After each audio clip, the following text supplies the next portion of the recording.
If you've ever wanted to change hair color in Photoshop without ruining the original image, this is the clean professional method you want to use. In this video, I'll show you how to change hair color in Photoshop non-destructively using a precise layer for mask and a hue/saturation adjustment layer.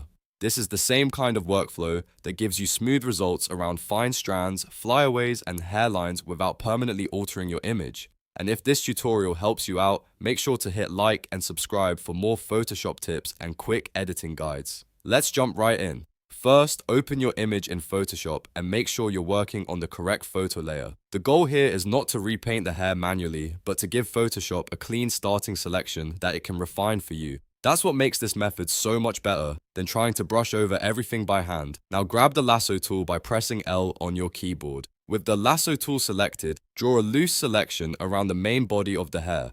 Don't try to trace every single strand perfectly. In fact, that's the mistake a lot of beginners make. Instead, stay slightly inside the bulk of the hair and leave the wispy outer strands for the refinement stage later. You just want a rough shape that covers the area you want to recolor. Once your hair selection is in place, go down to the bottom of the Layers panel and click the New Adjustment Layer icon, which looks like a half black, half white circle. From the menu that appears, choose Hue Saturation. Because you already have an active selection, Photoshop will automatically convert that selection into a layer mask attached to the adjustment layer. That means the color change will only affect the selected area, which is exactly what we want. At this point, the Properties panel for Hue Saturation should appear. If you want to completely change the hair into a new color, like red, blue, purple, or even pink, check the Colorize box. This is especially important when you're changing darker hair to a bold new shade. If you're only shifting the existing tone, like moving brown hair toward blonde or slightly warming up the color, you can leave Colorize unchecked. Now start adjusting the hue slider to choose your new base color. Move it slowly until you find the exact shade you want. Then use saturation to control how strong or vivid the color looks. If the hair is too intense, lower the saturation a bit. If you want a softer, more natural or pastel look, reduce it further. You can also use the Lightness slider to make the result darker or brighter depending on the style you're going for. Don't worry if the edges look a little rough at this stage, because that's completely normal. We're going to fix that next. Now comes the part that separates a beginner edit from a professional one. To blend the new hair color more naturally into all the fine strands and flyaway hairs, you need to refine the mask. Double-click directly on the black and white layer mask thumbnail on your Hue Saturation adjustment layer.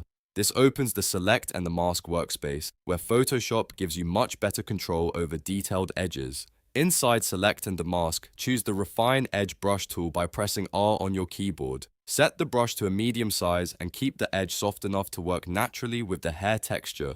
Then gently paint over the transition areas, including the hairline, the tips of the hair, and any loose strands near the background. Photoshop will analyze those areas and help separate the hair texture more precisely, which lets the color adjustment pass through the finer details without creating a harsh cutout look. If needed, spend a little extra time around the edges that are most visible. That could be the top of the head, the sides near the face, or any strands that overlap clothing or skin. The goal is to make the color feel like it belongs in the photo, not like it was pasted on top of it.